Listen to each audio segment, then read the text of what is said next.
Nshuti za Big Grace TV, inkuba ni iki? Wowe uzi ko inkuba ari iki? Hari abavuga ngo habaho inkuba zitagira amazi, ngo habaho inkuba z'intererano, wowe bigenda gute kugira ngo inkuba ikubite umuntu imwice? Ibintu by'inkuba biri serious, niyo mpamvu tuje kubikoraho ikiganiro kugira ngo usobanukirwe uko biba byagenze kugira ngo umuntu inkuba imukubite yume. Uzi ko mu myaka ine ishize 2022 kugera 2024 mu Rwanda honyine inkuba yishe abantu 287. Uzi ko mu Rwanda honyine muri iyo myaka ine abantu 951 inkuba yabasize ari ibisenzegeri, yabasigiye ubumuga budakira. Inkuba ikubita mu buryo bubiri: umurabyo umanuka uva mu kirere ukakumanukiramo mbere yo kwinjira mu butaka. Uburyo bwa kabiri inkuba igukubita ufatwa n'amashanyarazi y'inkuba yageze mu butaka, mbese ni nka kwa kundi ushobora gukandagira ahantu hari urutsinga rw'amashanyarazi ya REG rwashishutse, umuriro ukagufata uhereye mu birenge. Iyi ni Big Grace TV, nge ndi Marie Grace Bagambake. Wowe ugeze bwa mbere kuri Big Grace TV, kanda kuri subscribe, uzajya ukande no kuri iyo nzogera, uzajya uhita ubona notification buri uko dushyizeho video, kandi ujye unaduha comment nziza z'ibyo twazakoraho ubutaha. Mwakoze subscribe, Imana ibahe umugisha, mwarakoze kudushyigikira, nawe udushyigikiye Imana nawe igushyigikire mu byo ukora byose. Ujye ukanda no kuri ako kaganza uduhe like. Content dukora buri gihe ziba ari iz'ubwenge, ujye uzisharinga zigere ku bandi. Hano kuri Big Grace TV duhugurane yacu, twemera ko ubwenge burahurwa. Ubundi se mbere na mbere inkuba ni iki? None ko nabanje nkubaza. Inkuba ni ingufu z'amashanyarazi zifite wate miliyari. Ni ingufu ziruka kurusha isasu, ni ingufu z'amashanyarazi zica 1 muri 7 zinyuzeho. Inkuba ni nk'amashanyarazi yashongesha urutare. Inkuba ni danger de mort, ni ikitonderwa nshuti ya Big Grace TV. Inkuba ntago ari ibintu by'ibitererano, ni ibintu biri serious ngiye kugusobanurira. Niyo mpamvu ngusaba gukurikira iyi video yose urasobanukirwa byimbitse. Minisiteri ishinzwe ibikorwa by'ubutabazi Minema iherutse kuvuga ko kuva mu mwaka wa 2020 kugeza 2024 mu Rwanda inkuba zimaze gukubita abantu 287, 951 zibasigira ubumuga budakira. Byonyine ku itariki 3 z'ukwa 9 2015, uwo mwaka ntari navuzemo, honyine mu Rwanda abantu 13 bazize inkuba, naho mu bantu 68 yari yakubise muri uwo mwaka wa 2015 i Karongi honyine abantu 8 bahasize ubuzima kubera inkuba. 14 z'ukwa 8 2016 mu karere ka Rutsiro inkuba yakubise abana 2 bahita bahasiga ubuzima. Muri 2018 ibintu by'inkuba biri serious. Inkuba yishe abarenga 42, abarenga 120 barakomereka kubera inkuba. Ariko si mu Rwanda honyine hagaragara ikibazo cy'inkuba, ni all over the world. Hirya no hino ku isi haba icyo kibazo cy'inkuba. Reka nkubwire nko muri Congo hari agace kari hagati ya Congo DRC na Zambia. Iby'inkuba zihakora byo birenze uruvugiro, birenze uko wabivuga, birenze uko wabyumva, birenze nuko wabishyira kuri YouTube, birenze nuko wabikomanta. Uzi ko ubusanzwe inkuba ikubita 2 mu munota iyo imvura iri kugwa. Ariko aho hantu nkubwiye hagati ya DRC, hagati ya Congo na Zambia, ho inkuba muri ako gace, inkuba ikubita inshuro 64 mu munota. Babarira umbwira abo bantu bawo ukuntu babayeho. Inshuro 64 inkuba ibikubise. Kandi normale ubusanzwe inkuba ikubita inshuro 2 mu munota. Inkuba rero ni kimwe mu biri gutwara ubuzima bw'abantu hirya no hino ku isi, ndetse no mu Rwanda ni naho turi. Ibaze ko muri 2024 inkuba yishe abantu 81. Twagiye tubikurikirana amakuru hirya no hino kuri social media. Ariko se inkuba zibasira abandi?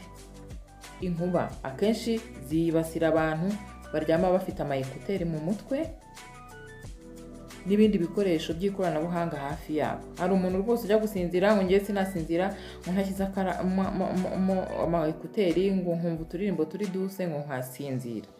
Guys, iyi imvura iguye ikaza kubamo inkuba, utari maso wenda uticuye ngo uyikuremo, gashobora kukubaho.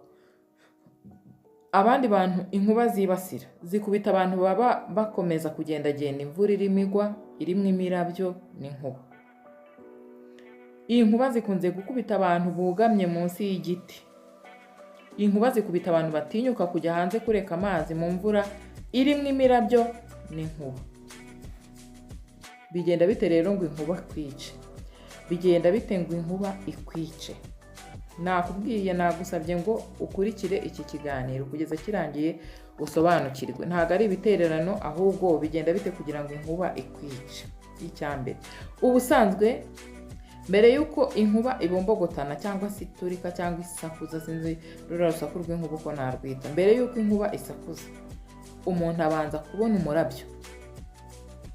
Akenshi uza mu ishusho y'igiti cyangwa ishusho y'umuzi w'igiti. Uwo murabyo uba ufite umuvuduko wihuta kurenza umwanya wo guhumbya no guhumura. Uwo murabyo uba ufite umuvuduko w'amamiliyoni n'amamiliyaridi mu isaha cyangwa se mu mibare yumvikana. Uwo murabyo uba ufite umuvuduko w'ibirometero 25 mu isegonda. Uriya murabyo uko ukubita buryo uba ufite umuvuduko w'ibirometero 25 mu isegonda. Uwo murabyo rero ubonye umeze nk'umurongo uba ufite volute y'amamiliyari. Iyo ukubiswe n'inkuba, ibisa n'amashanyarazi akomeye yinjira mu mubiri wawe akakuzuramo. Bitewe na za side tugira mu mubiri zidufasha kubaho, umubiri uhita urekura ugacika intege kugira ngo ya mashanyarazi awusohokemo. Kuko amaraso yose irahurira mu mutima, ayo mashanyarazi yirunda mu mutima, umutima ugahagarara, kaba kabaye umuntu abapfuye. Ahandi hantu inkuba yirukira iyo igukubise ni muri colonne vertebrale, mu rutirigongo. Kubera ko ubusanzwe ubwonko bukoresha amashanyarazi kamere, bihita byivanga nayo y'inkuba kugira ngo amakuru iragera mu mubiri wose. Ahandi mu bindi bice biragorana. Urutirigongo nirwo ruhita rukurikiraho mu kuzahara y'inkuba igukubise. Iyo inkuba igukubise uracanganyikirwa, ubwonko ntibukore neza. Iyo ugize amahirwe ikaguhusha ku buryo umuntu ashobora kuvuga ati ngwino hano, ukamara nk'iminota 2-3 kuzamura ukiri kwibaza ikintu akubwiye ari igiki. Hari abavuga ko mu modoka no mu nzu ari bwo buhungiro bwiza bw'inkuba, kuko iyo amashanyarazi ageze ku modoka cyangwa inzu ahita yinjira mu butaka atageze ku bantu bari mu nzu. Ariko iyo bifunze neza kandi nta hantu na hamwe hava. Imodoka iba ifite ibintu by'imyenda bimeze nk'amaplastike ku mpande, inzu nayo ikagira inkuta n'ibisenge birinda abayirimo. Ubwo rero iyo amashanyarazi y'inkuba agezemo ntaho ahurira n'umuntu, cyane cyane iyo umuntu ategamiye ku rukuta, iyo umuntu ategereye idirishya, iyo umuntu ategereye umuryango. No ku modoka nuko. Niba uri mu modoka ifunze neza, ntube wegamiye ku gikuta cy'imodoka, ntube wegereye idirishya, ntube wegereye umuryango w'imodoka, inkuba ntabwo igukubita. Mwibutse ko inkuba ikubita abantu mu buryo bubiri nabikomoje muri introduction. Hari umurabyo umanuka uva mu kirere ukakumanukiramo mbere yo kwinjira mu butaka. Uva mu kirere ukakumanukiramo mbere yo kwinjira mu butaka. Ubwo ni uburyo bwa mbere. Uburyo bwa kabiri ni uburyo inkuba igukubita bwo gufatwa n'amashanyarazi y'inkuba yageze mu butaka, ni nabwo buba bwinshi, agatangira kugenda. Ayo mashanyarazi yamaze kugera mu butaka agatangira kugenda nk'umurambararo. Iyo uhakandagiye aho hantu rero uba ubaye nk'ukandagiye ahandi hari isinga y'amashanyarazi ishishuye, yashishutseho amashanyarazi asanzwe ya REG. Ni ukuvuga ngo ahita agufata kandi akenshi uhitaba Imana. Gusa kumanukirwamo n'inkuba, ya nkuba twavuze iva mu kirere ikakumanukiramo ikajya kwinjira mu butaka, bikunze kuba gake. Ahubwo gufatwa n'amashanyarazi y'inkuba yamaze kugendagenda ku butaka nk'umurambararo nibyo bikunze kuba kenshi, ni nabyo bihitana abantu benshi. Icyo gihe rero amahirwe yo kurokoka arushaho kwiyongera iyo umuntu ari mu gace karimo ibintu bimusumba nk'ibiti, ibyuma birebire, inzu n'ibindi. Iyo ufashwe n'aya mashanyarazi amanuka hejuru mu kirere ahita yinjira mu butaka yabanje kukunyuramo. Kugira ngo ugire amahirwe yo kurokoka ni uko uba uri hagati y'ibintu bigusumba nk'igiti, inzu cyangwa ibindi bintu birebire. Ubwo rero bihise bidusunikira ku kintu kiri crucial, cy'ingenzi cyane. Bihise bidusunikira mu bwirinzi. Niba iyi nkuba ikumanukiramo ivuye mu kirere, ikakumanukiramo mbere yo kwinjira mu butaka. Niba kuyirokoka byaterwa no kuba uri ahantu hari ibintu bigusumba nk'igiti, inzu cyangwa ibindi bintu birebire, niyo mpamvu ahantu hose usanga bakubuza kugama munsi y'igiti. Ushobora kujya kugama munsi y'igiti inkuba yamanukiyemo hagahita haguhiraho. Ushobora kujya kwegamira ku giti uri kucyugamaho cyangwa ucyegamiyeho, inkuba ikakimanukiramo ukiriho. Niyo mpamvu ari bibi kugama, kwegera igiti mu mvura irimo inkuba n'imirabyo. Tukiri muri ya gahunda y'ubwirinzi, muri cya gice cy'ubwirinzi twari tugezemo, kirazira cyangwa kikaziririzwa kwiruka, gukandagira mu mazi wiruka. Ndavuga nko gukinira mu mazi, cyane cyane abana biruka mu gihe cy'imvura irimo inkuba n'imirabyo. Impamvu bizira ni uko ushobora kwirukanka ukaba wanakandagira mu mazi hahandi inkuba yamaze kumanukira iri gukora ku buryo bw'umurambararo. Inkuba nawe ishobora kugufata, kandi bitewe no gukomeza ukinira mu mazi, wirukankira mu mazi.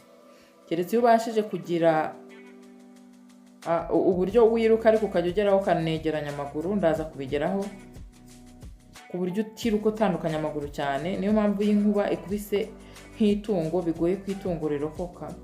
Twari tukiri mu bwirinzi, ngo iyo ubonye aho uri hari imirabyo wahahunga byihuse. Ubwo ni uburyo bwo kwirinda. Niyo mpamvu nari nanze gutinda kuri ako kantu uko nza kukagarukaho. Ikindi mu bwirinzi bw'inkuba ni ugushyira imirindankuba ku nzu n'ahandi hose hahurira abantu benshi, ukanagenzura kenshi ko iyo mirindankuba ikora neza. Ni nko ku isoko, ni nko ku mavuriro, ni nko ku mashuri, ni nko kuri churches, ku nsengero, kiliziya, imisigiti n'ahandi. Ubundi buryo wakwirinda inkuba, niba nawe ufiteho kugama ukabona imvura irimo inkuba n'imirabyo byinshi, gerageza kuva aho hantu uri kubonera iyo nkuba n'imirabyo byinshi, cyangwa se wegeranye amaguru kenshi gashoboka. Ubundi buryo bwo kwirinda gukubitwa n'inkuba ni ubu: nubona umurabyo ukanumva ijwi hadashize byibuze amasegonda 10, uzihutire kujya mu nzu.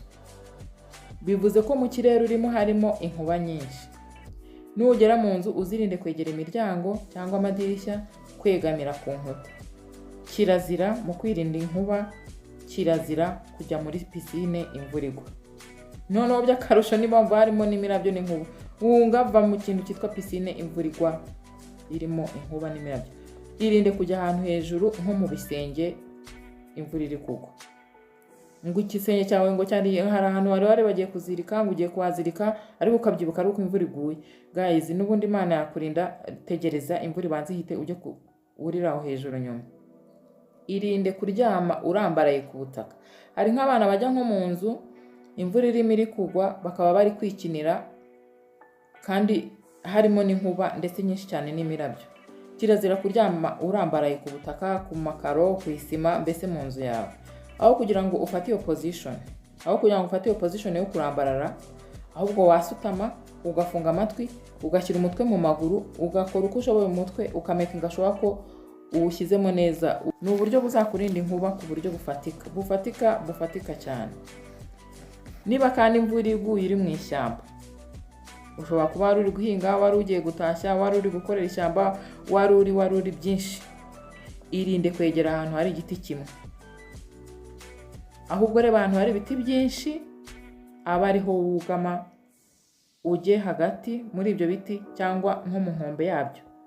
Biba bifite ukuntu bidateye ahantu wenda ikibaye ukuntu ahasa n'ahajya kwegukama, ariko hagati y'ibiti byinshi. Noneho tugaruke rero ku banyamujyi. Niba ushaka kwirinda inkuba, zimya, comora ibikoresho byose by'amashanyarazi. Jya offline, va kuri internet, va kuri telefone, funga televiziyo. Ikindi, kupa umuriro mu nzu urimo kuri visible niba ubona inkuba ari nyinshi cyane, zifite n'imirabyo myinshi cyane biri kuza buri kanya repetitive. Kupa umuriro mu nzu urimo, comora ibyari bicometse byose, va kuri telefone, va kuri televiziyo. Inkuru rero nziza ngiye gusoreza nkubwira, inkuru y'ihumure ni uko kwirinda inkuba bishoboka. Ako kantu ntikagufashije, kwirinda inkuba birashoboka rwose.